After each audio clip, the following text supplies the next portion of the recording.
کسی نے اپنا ایک تجربہ لکھ کے بھیجا ہے، چونکہ بالکل ریئل سٹوری ہے اس لیے آپ کے ساتھ شیئر کرنا چاہتی ہوں کہ ہم بھی اپنے حالات پر نظر ثانی کریں۔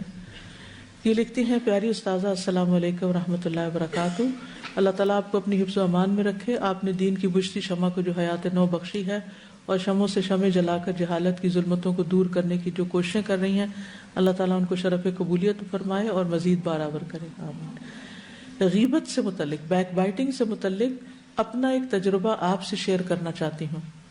شاید کوئی ایسے تجربات سے پہلے ہی عبرت پکڑ لے کہ خوش قسمت ہے وہ جو دوسروں کے عیبوں سے سبق حاصل کرے۔ 2-3 روز پہلے کی بات ہے، رات 9:45 کے قریب ایک دوست کا میسج آیا اور پوچھا کہ آپ سو رہی ہیں؟ میری کوشش ہوتی ہے کہ رات 9 بجے تک سو جاؤں، اور یہ بات میرے سب عزیزوں کو پتہ ہے، اس لیے کوئی بھی مجھے 9 بجے کے بعد ایمرجنسی کے علاوہ فون نہیں کرتا۔ میں چونکہ جاگ رہی تھی اس لیے اسے فون کر لیا کہ شاید کوئی ضروری بات ہو۔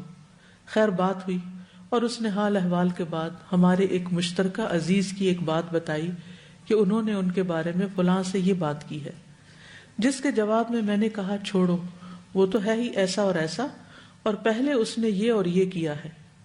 حالانکہ مجھے اس تیسرے شخص کے بارے میں کوئی بھی منفی بات کہنے کی ضرورت نہیں تھی، بلکہ ہونا تو یہ چاہیے تھا کہ میں دوست سے کہتی کہ کوئی غلط فہمی ہو گئی ہوگی یا کوئی اور اچھی بات کر دیتی۔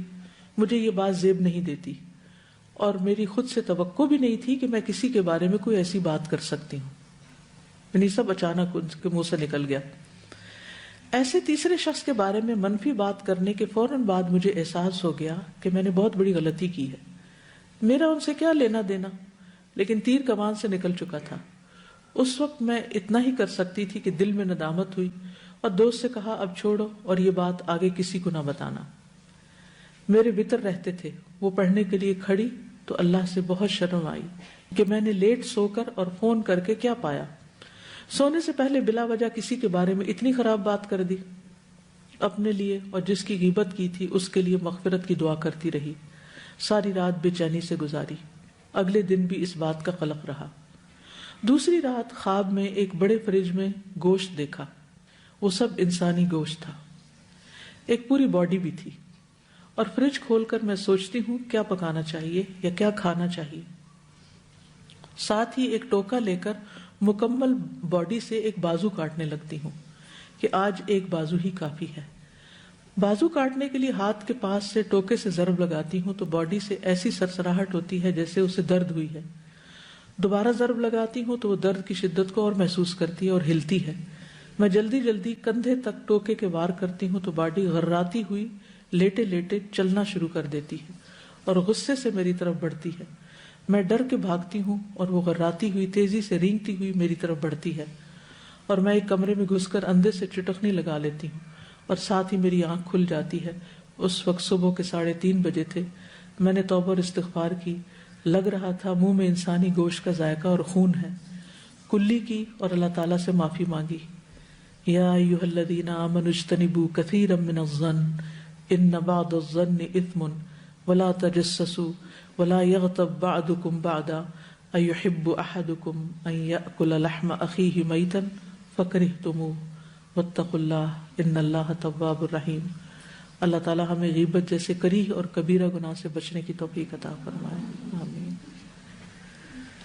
عام طور پر ہم خود نہ بھی شروع کریں تو ایسی سچویشنز ہو جاتی ہیں، آپ نماز پڑھنے کھڑے، آدھی نماز پڑھی، آدھی نماز کے بیچ میں کسی کا فون آ جاتا ہے، آپ سوچتے ہیں اچھا چلو کوئی کسی کا مسئلہ ہوگا حل کر دیں، اور اتنے میں اچانک نہ چاہتے ہوئے بھی منہ سے کیسی کیسی باتیں نکلنے لگتی ہیں کسی کے بارے میں۔ تو ایسے تمام مواقع پر بھی محتاط رہنے کی ضرورت ہے۔ جب کوئی کسی کے بارے میں بات کرے تو کوشش کریں کہ اس کا دفاع کریں یا پھر کسی بھی طرح موضوع کو بدلنے کی کوشش کریں، کیونکہ یہ سب کچھ ہمارے اپنے ہی حق میں بہتر نہیں۔ کوئی کچھ کہنا چاہتا ہے؟ اس ویکینڈ پہ مجھے کچھ اسی طرح کا ایک اور تجربہ ہوا کہ میں کسی کے گھر گئی اور وہ شخص مسلسل ایک کے بعد ایک کے عیب بیان کر رہا تھا، اور میں ڈیفینڈ کرتی رہی کہ نہیں تم، اینڈ میں نے کہا کہ آپ نیتوں تک مت پہنچو، یہ تو اللہ کی صفت ہے کہ اللہ ہی نیت جانتا ہے، تو ڈیفینڈ کرتی رہی۔ پھر میں نے ایک بات سنی ہوئی تھی، شاید میرا خیال حدیث میں ہے کہ جو شخص کسی کی غیبت کرتا ہے وہ اپنے گھر میں ذلیل ہو جاتا ہے، اللہ تعالیٰ اس کو اس کے گھر میں ہی ذلیل ہو جاتا ہے، یا حدیث ہے یا کسی کا قول تھا. تو پھر یہی ہوا کہ کوئی شخص آیا یعنی باہر جو سے کسی کی برائیوں کے پیچھے پڑتا ہے جی. تو وہ مسلسل میں کچھ عرصہ مطلب پورا دن اسی طرح ہی گزرا کہ میں ڈیفینڈ کرتی رہی، اور وہ شخص کسی کی برائی کرتا رہا اور میں ڈیفینڈ کرتی رہی. اور پھر کیا ہوا کہ کوئی ایک شخص باہر سے آیا اور سب ہم بیٹھے ہوئے تھے کمرے میں، اور اس شخص نے اس شخص کو اتنا ذلیل کیا کہ میں آپ کو بتا نہیں سکتی. کیونکہ ہر عمل کا ایک ایکشن کا ری ایکشن ہوتا ہے. جی آپ کچھ کہہ رہے ہیں؟ السلام علیکم استاذہ. ایک تو یہ واقعہ جو آپ نے بتایا، میں یہ سوچ رہی تھی کہ ہم لوگ اپنی زندگیوں میں اتنی باتیں کر دیتے ہیں، اتنی بڑی بڑی باتیں کر دیتے ہیں، اور ان کا خاتون کو تو فوراً سے احساس ہو گیا تھا. ساری رات وہ بے چین رہی ہیں، نماز میں انہوں نے توبہ کی ہے، اور اس کے باوجود اگلی رات انہوں نے یہ خواب دیکھا ہے. تو ہم لوگ اتنی بڑی بڑی باتیں کر جاتے ہیں اور ہمیں احساس بھی نہیں ہوتا، اور ہمیں کبھی کوئی اس طرح کا خواب آتا بھی نہیں ہے.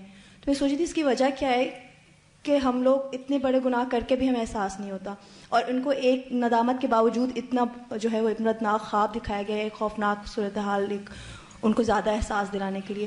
تو میرے ذہن میں آیا تھا کہ وہ ویسے ہی اتنی زیادہ کانشیس تھیں اللہ تعالیٰ کے خوف سے کہ فوراً نادم بھی ہو رہی ہیں، اور غلطی سے نکل آیا. ان کو خود سے بھی یہ بات کی توقع نہیں تھی کہ میں ایسا کروں گی. تو وہ جتنا زیادہ اللہ تعالیٰ سے خوف ویسے ہی ان کے دل میں تھا، اتنا ہی اللہ تعالیٰ نے ان کو اور زیادہ جو ہے وہ کانشیس کر دیا کہ نیکسٹ ٹائم اتنا بھی نہ ہو. تو اب ہم لوگ اپنی اصلاح کے لیے اگر بات کریں تو ہمارے پاس اس طرح کے کوئی اشارے بھی نہیں آتے کہ ہم اور خوف زدہ ہوں. تو یہی بات کتنی خوفناک ہے کہ ہمیں تو اس طرح سے بھی کوئی، ہم یعنی کہ اتنا دور ہیں اللہ تعالیٰ سے کہ ہمیں اپنی غلطی نہ دکھائی جاتی ہے، نہ اس کی اصلاح پھر ہم سے ہوتی ہے.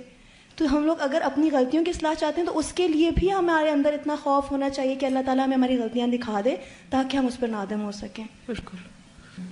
یعنی بعض اوقات یہ ہوتا ہے کہ آپ کو کسی کا مسئلہ سننا پڑتا ہے، حل کرنا پڑتا ہے، لیکن یہ نہیں کہ آپ اس کے ساتھ مل جائیں اور آپ بھی ساتھ ایڈیشن شروع کر دیں کہ ہاں وہ ایسا ہی ہے. یا اور کوشش یہ کرنی چاہیے اگر مسئلہ بھی ہو نا تو فرضی مسئلہ بنانا چاہیے. فرضی سے مراد اس بندے کا نام نہیں لینا چاہیے.